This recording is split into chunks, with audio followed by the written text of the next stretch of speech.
Salve Maria, povo de Deus, uma ótima sexta-feira a você e toda a sua família. Hoje, Lucas capítulo 9, versículo de 18 a 22. Em nome do Pai, do Filho e do Espírito Santo. Amém.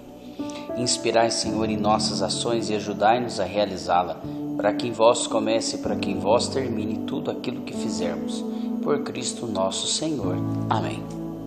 Aconteceu que Jesus estava rezando num lugar retirado, e os discípulos estavam com ele. Então Jesus perguntou: Que diz o povo que eu sou? Eles responderam: Uns dizem que és João Batista, outros dizem que é Elias, mas outros acham que é um dos antigos profetas que ressuscitou. Mas Jesus perguntou: E vós, quem dizeis que eu sou?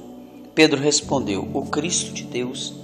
Mas Jesus proibiu severamente que contasse isso a alguém, e acrescentou: O Filho do Homem deve sofrer muito, ser rejeitado pelos anciãos, pelos sumos sacerdotes e doutores da lei.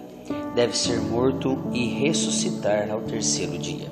Palavra da salvação, glória a vós, Senhor. Caríssimos irmãos e irmãs que me acompanham pelas redes sociais e a você com muito carinho me acompanha pela Rádio Alternativa e Rádio Vida Nova FM. Sejam bem-vindas a esses canais de evangelização. Uma alegria ter você aqui. Deus abençoe grandemente a tua vida. Ontem no Evangelho nós vimos o Herodes, falando, querendo saber quem era Jesus, querendo descobrir, mas não querendo descobrir para querer saber mesmo, mas ele queria porque ele tinha medo de Jesus. Ele tinha medo e tinha ciúmes ao mesmo tempo, porque ouviu falar de Jesus, mas não conhecia Jesus.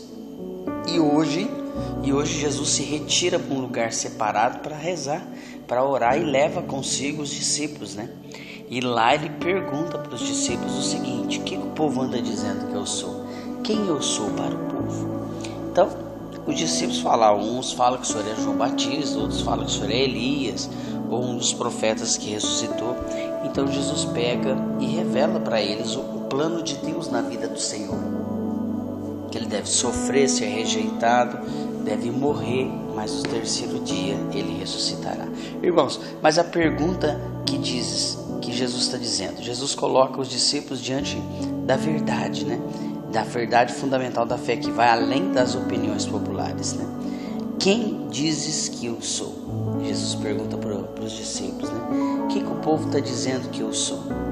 Então aqui a gente pode abrir vários parênteses, O que o povo diz que Jesus é? E eu pergunto para você, o que você diz? Quem Jesus é para você? Quem Jesus é para cada um de nós? Será que Jesus é o Senhor e Salvador? Ou Jesus é apenas um curandeiro? Há uma grande diferença. Quando eu vou atrás de Jesus, independente se eu vou ser curado ou não, eu busco o Senhor de todo o coração. Agora, quando eu busco o Senhor apenas para receber bênçãos, milagres e prodígios, isso não é amor, isso é interesse. E é longe desses interesses que Jesus está tratando hoje neste Evangelho. É longe desses interesses. Antes, ele havia perguntado a opinião do povo, cada um dizia uma coisa, Então os discípulos precisariam superar tantas opiniões para dizer quem verdadeiramente Jesus é. A resposta de Pedro é uma profissão de fé que ainda será aprofundada, pois o Messias, esperando, não se revela como um líder que triunfa nesse mundo, mas como um servo sofredor. Olha só, Cristo se revela como um servo sofredor. Ele veio no mundo para salvar-nos das garras do mal, salvarmos do pecado que nos arrasta, que nos destrói. Então Jesus veio para nos salvar e mostrar para mim e para você que a salvação é para todos, mas nem todos querem, nem todos acreditam nessa salvação. Mas Jesus, ele é obediente, ele só entra na sua vida se você permitir, ele só entra na minha vida se eu permitir. Então Jesus revela que o Filho do Homem deve sofrer, ser rejeitado, morrer e ressuscitar. Essa revelação prepara os discípulos para o mistério pascal e para a missão de anunciar o reino dos céus, que passam pela cruz. Não passa pelas opiniões, não passa pelas mãos humanas, mas passa pela cruz. Nós somos a igreja da cruz. Olhamos para a cruz e é de lá que vem o nosso socorro. É das mãos do Senhor que vem o nosso amparo. É das mãos do Senhor que vem o nosso refúgio. É das mãos do Senhor que vem as nossas orações. Por isso que você não deve afastar de Deus. Você deve buscar cada vez mais estar próximo dEle, buscar fazer a vontade dEle, buscar estar ao lado dEle. Essa é a nossa missão, meu irmão, minha irmã. A nossa fé é inseparável da cruz, pois reconhecer Jesus como Messias é também aceitar o sofrimento redentor e a esperança da ressurreição. Este é um mistério que só se compreende na oração e na entrega total a Deus. Não é um mistério que se recebe por opiniões. O que vai valer quando a gente chegar lá diante do Senhor não é os diplomas que eu ganhei, não é o excesso de formação que eu fiz, mas o que vai valer é se eu coloquei em prática tudo aquilo que Ele tem me pedido.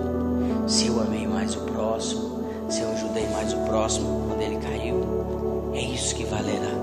É preciso fazer a vontade do Senhor neste mundo, nessa terra. Nós estamos aqui de passagem, meu irmão, minha irmã. Nós não pertencemos a esse mundo não é nosso. Nós estamos aqui de passagem. De passagem. A vida eterna nos espera. É lá que nós devemos almejar, como católicos. É lá, diante do Pai, diante do Senhor. Então, neste belíssimo evangelho que ilustra, principalmente o nosso dia, a nossa sexta-feira, e eu encerro dizendo para você, fazendo uma pergunta: o que Jesus é para você? Responde aqui nos comentários, eu quero ler. Responde aqui no YouTube, no Instagram, no Facebook, no WhatsApp, se você preferir. Escreve aqui. O que Jesus é para mim? O que Jesus é para mim? Porque a fama do Senhor se espalhou por ser um homem que curava e libertava. Mas essa não é a fama que nos interessa. O que nos interessa é a fama que o Senhor tem de Salvador, de Redentor. E eu pergunto para você mais uma vez, meu irmão, quem Jesus é para você? Responde aqui nos comentários e vamos orar juntos, pedindo a misericórdia dele sobre a sua casa, sobre a sua família e sobre a sua vida. Obrigado, Jesus, por não desistir de nós. Que você tenha um santo e abençoado final de semana. Eu volto amanhã, se Deus assim nos permitir. Que a graça e a paz de Deus sejam no seu coração. Paz e bem, você já sabe, né? Não se esqueçam de compartilhar. Inspirai, Senhor, em nossas ações e ajudai-nos a realizá-la, para que vós comece e para que vós termine. Por Cristo nosso Senhor. Amém. Em nome do Pai, do Filho e do Espírito Santo. Amém. Deus te abençoe.